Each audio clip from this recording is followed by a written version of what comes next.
ఇవ్వచ్చు అనేది ఆయన చెప్తున్నాడు. ఇంకా సార్ ఏంటి తెనాలిలో ఈ గీతాంజలి మరణం అన్న నిన్నటి నుంచి ట్రెండింగ్లోకి వెళ్తున్నది. అధికార ప్రతిపక్షాల మధ్య ఒక యుద్ధమే నడుస్తున్నది. దీన్ని రాజకీయం అన్నది కంప్లీట్గా రంగు పులిమేరు. దీనికి ఎవరు చేశారు, ఏం చేశారు అన్నది, ఎవరు చేసినది తప్పు, ఈ పైశాచికత్వాలకి ఫుల్ స్టాప్ అయితే పెట్టాల్సిన అవసరం ఉంది. కానీ ఇది పూర్తిగా రాజకీయ రంగు పులుముకుంది. ఆంధ్రప్రదేశ్లో కీలకంగా మారనుంది కూడా ఈ ఎన్నికలకి. ఇది అంటే ప్రాణాలు పోవటం, ఆ ప్రాణం కంటే విలువైంది ప్రపంచంలో ఏం లేదు. ఆ అమ్మాయి ప్రాణం తీసుకున్న మాట ఒక నిజం. అది కూడా ఘోరంగా రైలు కింద పడి. ఆమె అంతకుముందు ఆమె మీద ఏం వివాదాలు లేవు, ఆమె మీద వేరే అంశాలు ఏం లేవు. ఆమె వైసీపీ నాకు జగనన్న ఇల్లు ఇచ్చాడు పని పట్టా సంతోషంగా చూపించి ఆమెనే, నేను చూసాను ఆ వార్త. పైగా వాళ్ళిద్దరి మీడియాలో నేను చూడలేదు, థర్డ్ మీడియాలో చూసా. మళ్ళీ అటు ఇటు అంటే మళ్ళీ సమస్య వస్తుందని. ఖచ్చితంగా ఆమె నాకు ఏదో ఇళ్ల స్థలం ఇచ్చారు అలా నాకు చెప్పిన వాళ్ళు చాలా మంది ఉంటారండి. ఇలా చంద్రబాబు వాళ్ళు ఇది కట్టుకున్నామన్న వాళ్ళు చాలా మంది. మోడీ గారు ఇచ్చిన ఇదేది ముద్రా లోన్ వల్ల అనేవాడు ఇంకొకటి ఉంటాడు. సరే మామూలు ప్రతివాడు మనలాగే మనం ప్రేమించే వాళ్ళనే వాడు ప్రేమించాలి, మనం ద్వేషించే వాళ్ళను వాడు ద్వేషించాలి.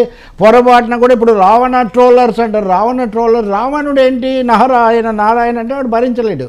నారాయణ అనకూడదు, అంటే ఈ నారాయణ కాదు, శ్రీమన్నారాయణ. నారాయణ పేరు ఎత్తితే రావణాసురుడు, హిరణ్యకశిపుడు వీళ్ళు తట్టుకోరు. లేదా ఇంకొకటి పేరు ఎత్తితే వీడు తట్టుకోడు. మరి రాజకీయం అనేది అంత రాక్షసంగా తయారు కావాల్సిన అవసరం ఉందండి. ఈ లోకంలో ఇంకెవ్వరు జగన్ పేరు ఎత్తకూడదని కొంతమంది, చంద్రబాబు పేరు ఎత్తితే కుదరదని, పవన్ కళ్యాణ్ మీరు ఏమన్నా అంటే మీ అంతు చూస్తామని, ఇంకో ఏందండి ఈ దరిద్రం.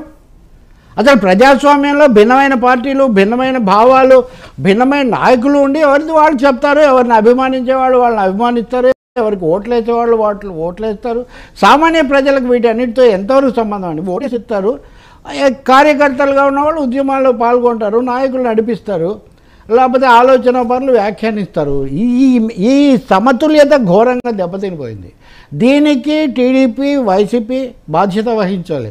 వాళ్ళు తయారు చేసిన సోషల్ ఆర్మీస్, సోషల్ మీడియా అనేది ప్రజాస్వామ్యంలో భావ ప్రకటనకు, అభిప్రాయాలకు, అలాగే మిగిలిన మొత్తం మీడియా అందరి అదుపులో, ఇతరుల అదుపులో ఉంది కాబట్టి తమ అభిప్రాయాలు చెప్పడానికి ఒక అవకాశంగా వచ్చిన సోషల్ మీడియాను కూడా తమ గుప్పిట్లో పెట్టుకొని అక్కడ ఎవడన్నా నాకు కొంచెం నెగిటివ్గా మాట్లాడితే నాలాంటికే విపరీతమైన ట్రోల్స్. ఇప్పుడు చదివితే ఆశ్చర్యపోతారు, ఇలా అంటారా అని. 5 రూపాయలు పడ్డాయా పేటీఎం అనండి, ఏ సన్నాసి ఇంతవరకు వచ్చి నా దగ్గరికి వచ్చి మాట్లాడిన వాడు ఎవడు ధైర్యం చేయడం. అంటే ఏది పడితే అది అలవాటు అయిపోయింది. అంటే అవతలని తిట్టిపోయడం. వీళ్ళు వృశ్చిక సంతానం అంటారు, అంటే తేళ్లు పుట్టుకొచ్చినట్టుగా పుట్టుకొని వచ్చి ఎవరేం మాట్లాడినా కానీ. ఈమె ప్రాణాలు తీసుకుంది అదృష్టవశాత్తు. ఆ కుమారి అంటే మన ప్రాణాలతో బయటపడింది. ఆమె కూడా ఏమందండి, జగన్ అన్న నాకు ఏదో ఇల్లు ఇచ్చాడు అని ఏదో అంది. అనగానే ఆమె జగన్ అభిమాని, వైసీపీని ఆమె దాడి చేశారు కాబట్టి మళ్ళీ ఆమె మీదకి వెళ్తుంటే రేవంత్ ముఖ్యమంత్రిగా కాపాడాడు. వెంటనే ఆమె టీడీపీని అవతల. అప్పుడు కూడా నేను మీ దగ్గర మాట్లాడాను, సోషల్ మీడియాలో సాగుతున్నటువంటి వికృతమైన దారుణమైన వేట ఇది మహిళలను మరింత ప్రధానంగా ఇబ్బంది పెడుతుంది. మరి ఆమెను ఏమేమి రాశారో మనం చూస్తే అసహ్యకరంగా ఉంటాయి. మహిళలను టార్గెట్గా చేసుకొని నానా బూతులు తిట్టడం, నానా చేసేయడం. వీళ్ళను కనుక అదుపు చేయకపోతే రేపు ఎన్నికల్లో ఈ పార్టీలకు మేలు కంటే కీడు చాలా ఎక్కువ జరుగుతుంది. ఆ గీతాంజలి నాకు ఇల్లు ఇచ్చారని జగన్ కృతజ్ఞత చెప్పింది. ఎన్టీఆర్ ఇస్తే ఎన్టీఆర్కి చెప్తారు. ఇప్పటికీ ఇందిరామ రాజ్యం అని ఎందుకు అంటున్నారు, లేకపోతే గుడిచెర వెంకటస్వామి అని ఎందుకు అంటున్నారు. వాళ్ళకి ఏం తెలుసండి, ఒక గుడిసె వచ్చింది, ఒక ఇల్లు వచ్చింది, ఒక ఉద్యోగం వచ్చి మీకు నేను చెప్తే ఎక్కడో చిన్న ఇది ఇస్తే రవి గారు చెప్పారంటారు. దానికి ఆమె ఏదో మహాపాపం చేసినట్టు, అవతల వాళ్ళందరూ పెయిడ్, యువతల వాళ్ళందరూ రియల్. ఏంది థియరీ? ఈ విషయంలో జనసేనకు కూడా ఈ లక్షణం చాలా ఎక్కువగా ఉంది. పవన్ ఏమనంటే మేము అంతు చూస్తూ ఉంటాం. ఎందుకు ఎవరండి మీరు అంతు చూడడానికి? ఎవరు మీరు అంతు చూడడానికి? అభిప్రాయం ఎవరిది వాళ్ళు చెప్పడానికి లేదా? చాలా ఘోరమైన ఈ అసహనం వల్ల, ఈ అప్రజాస్వామికం వల్ల, ఎవడన్నా కాస్త ఎదురు మాట్లాడితే భరించలేమనడం వల్ల. ఓకే, డాక్టర్ సుధాకర్, ఇది కూడా ఇలాంటి కేసే. ఇప్పుడు ఇంకో సమస్య ఏమొచ్చిందంటే, మీరు అడిగారని నేను గీతాంజలి మీద మాట్లాడాను. ఇప్పుడు ఆమె చనిపోయింది కాబట్టి ఆమె గురించి మాట్లాడతాం. సుధాకర్ అప్పుడు సుధాకర్ది మాట్లాడుకుంటాం, ఇంకోసారి ఇంకోటి. వెంటనే అప్పుడేమయ్యారు ఇప్పుడేమయ్యారు అంటే ఆ రికార్డ్ అంతా మీ దగ్గర ఉందా? ప్రతిసారి అప్పుడేమయ్యామంటే ఆ రోజు మీరు బస్సులో ఉన్నారో లేదా ఏమున్నారో ఏం చెప్పారో లేదో వీడికి నేను రికార్డు సమర్పించుకోవాలా? దారుణమైన విషయం అండి. గీతాంజలి మరణం అన్నది ఎన్నికలకు ముందు మనకు వచ్చిన ఒక హెచ్చరిక. ట్రోల్స్ అనే వాటిని కనుక మీరు అరికట్టకపోతే ట్రోల్ చేసిన ట్రోలర్స్ వల్ల ఆ పార్టీలకు నష్టం తప్ప లాభం లేదు. మీరు పెట్టే విపరీత ట్రోల్స్ వల్ల మీ పార్టీలకే నష్టం జరుగుతుందన్న విషయాన్ని మీరు గుర్తించండి.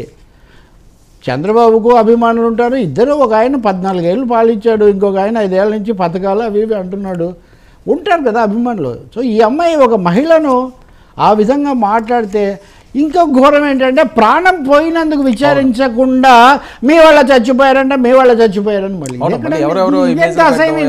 మానవత్వం ఉందా అసలు ఇందులో? ఏ రాజకీయమైనా మానవత్వం లేకుండా చేయమన్నారా? ఎవరైతేమండి ఒకవేళ ఆమె ఎవరి వేళ చచ్చిపోయినా ముందు గీతాంజలి చనిపోయిన దానికి విచారించి ఇలాంటివి జరగకుండా చూసుకుంటాం మా వల్ల అని మీరు చెప్తున్నారా? ఏమన్నా మీరు చెప్పట్లేదే? అంటే ప్రతిదీ ప్రాణాలతో రాజకీయం చేసేటటువంటి పరిస్థితి ఎన్నికల ముందే కనుక అరికట్టకపోతే ఆంధ్రదేశంలో చాలా చాలా అనర్థాలు జరుగుతాయని ఒక హెచ్చరిక చేసుకోవాల్సిన అవసరం ఉంది. కొంతమంది బతికి బయటపడి ఉండొచ్చు, కొంతమంది అసలు జీవితాలు మార్చుకొని ఉన్న చోటు నుంచి మరలిపోయి ఎక్కడో తల దాచుకొని బతుకుతుండొచ్చు. అనేక మంది ప్రతిభావంతులు, మాట్లాడగలిగిన వాళ్ళు, అభిప్రాయాలు కలిగిన వాళ్ళు ఈ ట్రోలర్స్కు భయపడి నోరు మూసుకొని ఎక్కడో ఉండొచ్చు. మనకంటే వాయిస్ ఉంది, ఛాయిస్ ఉంది, లేకపోతే సమాజంలో అభిమానం ఉంది కాబట్టి మనం ఏమైతే అవుతుందని వెళ్తాం. అందరూ అలాగే ఉంటారండి. అభిప్రాయాలు ఉండకూడదా? జగన్ మాకు ఇచ్చాడు, నేను జగన్కే ఓటేస్తాను ఒకరు చెప్పకూడదా? చంద్రబాబు తిరిగి రావాలని ఒకరు అడగకూడదా? వాళ్ళని వీళ్ళు వేటాడాలా? చాలా ఘోరం అండి ఇది. అందులో మహిళలను టార్గెట్గా చేసి నేను మొన్న షర్మిల ఇది మేమందరం జడ్జీలు తర్వాత ఎడిటర్స్ మేమంతా కూర్చున్నప్పుడు అదే చెప్పాం. షర్మిల వైసీపీలో ఉన్నప్పుడు ట్రోల్ చేశారు. ఆమె ఇక్కడ బంజారా హిల్స్ పోలీస్ స్టేషన్కి వచ్చి ఫిర్యాదు చేశారు. ఓ సినిమా యాక్టర్ కూడా అప్పుడు ఏదో పెట్టి ఆమె ఘోరం. అప్పుడు మళ్ళీ ఇప్పుడు ఆమె యువతలకు వచ్చారు, మళ్ళీ వాళ్ళే ఏందండి ఇది?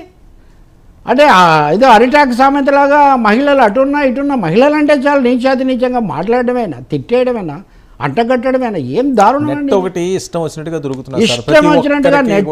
దీనివల్ల ఏం జరుగుతుందంటే అండి, ఒక ప్రజాస్వామికంగా గొప్ప ఆయుధంగా గొప్ప సాధనంగా ఉండాల్సిన సోషల్ మీడియా కాస్త ఈ వికృతమైనటువంటి శక్తుల చేతిలో చిక్కిపోయి అసలు సోషల్ మీడియా అంటే యాంటీ సోషల్, అన్సోషల్ అనేటటువంటి ఒక పరిస్థితి వస్తుంది. నిజంగా గీతాంజలి అన్నమే ఒక చిన్న ఒక సెంటు 20 ఏం చేసుకుంటారండి? ఎన్టీఆర్ ఇళ్ళని కట్టారు, మన రోడ్ల మీద వెళ్తుంటే ఒక చిన్న రూమ్, ఆ పక్కన చిన్న బాత్రూమ్, బతికారు వాళ్ళు, బతుకుతున్నారు అట్లాగే పట్టాలు వేసుకొని బతుకుతున్నారు. వాళ్ళు దాని గురించి సంతోషపడితే లేదు, ఆయన వల్లే వచ్చిందని పొగిడితే అంత మాత్రాన మనం మొత్తం జగన్కి అది అయిపోతుంది. దాంతో అంత తేలిగ్గా అటు ఇటు ఓటర్లు మారిపోతారు. ఇప్పుడు ఎంత నష్టం! ఇప్పుడు ఇది నష్టం వైసీపీగా తెలుగుదేశం పార్టీగా ట్రోలర్స్ చేస్తుంటే, పైగా తెలుగుదేశము వైసీపీ ఏదైతే అంటే గీతాంజలి ప్రాణం గురించి కదా. మన గీతాంజలి లాంటి ఉదాత్త కావ్యం. గీతాంజలిలో రవీంద్రనాథ్ ఠాగూర్ ఏమంటాడు తెలుసా అండి? Wear the mind is without fear. ఎక్కడైతే నిర్భయంగా తలెత్తుకొని తిరుగుతానో, ఎక్కడైతే సంకుచితపు గోడలు నన్ను బంధించవో, ఎక్కడైతే అజ్ఞానాంధకారమైనటువంటి ఆధిపత్యం మనుషులను అణిచి ఉంచదో, ఓ దేవా నన్ను అలాంటి ప్రపంచంలోకి పంపించు అంటాడు గీతాంజలి. ఏదో అనుకోకుండా పాపం మా అమ్మాయి పేరు కూడా అదే. కాబట్టి దీన్ని ఒక పెద్ద గుణపాఠంగా తీసుకోవాలి, నాయకులు తీసుకోవాలి ముఖ్యంగా. ఎవరినన్నా ఏమన్నా అంటే మళ్ళీ ఆ సోషల్ మీడియాలో యాక్టివ్గా ఉన్నాడు, వీడు వైరల్ అయిపోతున్నాడు, ఇది చాలా వ్యూస్ వస్తున్నాయి, అవి వ్యూస్ అన్ని ఓట్లు కావండి. అలా అయితే పాపం పవన్ కళ్యాణ్ గత ఎన్నికల్లో 2 చోట్ల ఎందుకు మిలియన్స్ ఆఫ్ వ్యూస్. ఇంకా ఆ సినిమాలు కూడా ఏమి హిట్ అవ్వలేదే చాలాసార్లు. ఉదాహరణకు కాలవేర్రి పాట సినిమా విడుదల కాకముందు ఎక్కడ చూసినా ఆ పాటే. తర్వాత ఏమైందండి, ఆ సినిమా అసలు అటర్ ఫెయిల్యూర్. కాబట్టి వ్యూస్ వల్ల, నాయిస్ వల్ల, నాన్ సెన్సికల్ పోస్టుల వల్ల రాదండి. ప్రజలను ప్రభుత్వం అనేది ఏ పార్టీకి చెందింది కాదండి. ఆ ప్రభుత్వాధినేత జగన్మోహన్ రెడ్డి కావచ్చు, చంద్రబాబు నాయుడు, నరేంద్ర మోడీ నచ్చినట్టు మాట్లాడితే మీకు నచ్చినట్టే మాట్లాడాల్సిన అవసరం లేదు. ఎవరికి లేదు. ఎవరిని అందరూ పైసా బ్యాచ్ అంటారు, లేకపోతే రూపాయి బ్యాచ్ అంటారు, లేకపోతే వీడేమో నా సామాజిక వర్గానికి అంటకట్టేస్తారు, వీడి ఇది కాదురా ఇంకోటి. నా మీద కూడా విపరీతమైన ట్రోల్స్. అదే ట్రోల్స్. ఇంకా చాలా ఆసక్తిగా చదువుకున్న వాళ్ళు, విద్యార్థులు ఎక్కువగా చేస్తున్నారు, చులకనగా చూస్తున్నారు మనుషులు. మాట్లాడేవాళ్ళు అంటే ఎవరు డబ్బు తీసుకోకుండా మాట్లాడే ఈ లోకంలో అసలు డబ్బు కోసమే బతుకుతున్నారు మనుషులు. ఎవరు డబ్బులు ఇస్తున్నారు ఇస్తున్నాడు వీళ్ళందరికీ. ఇప్పుడు పవన్ కళ్యాణ్ వెనక తిరుగుతున్న వేల మంది వాళ్ళకి ఎవరు డబ్బులు ఇచ్చాడు? ఆయన ఇచ్చాడు వాళ్ళందరికీ. డబ్బు కోసమే చేసేటైతే డబ్బు కలిగిన వాళ్ళే ప్రపంచాన్ని పాలించేవాడు. చిన్న చిన్న పార్టీలు, ఉద్యమాలు, ఇంతమంది ఇవన్నీ వచ్చుండేవి కదా. కాబట్టి పశుల వన్నె వేరు పాలేక వర్ణము, పుల వన్నె వేరు పూజ ఒకటే, దర్శనమ్ములు వేరు దైవము ఒకటయా విశ్వదాభిరామ వినురవేమ అన్నాడు. పశువులు వేరైనా కానీ పాలు తెల్లగానే ఉంటాయండి. మనుషులు, పార్టీలు ఏదైనా కానీ ప్రజాస్వామ్య ప్రక్రియ అనేది ఒకటిగా ఉంటుంది.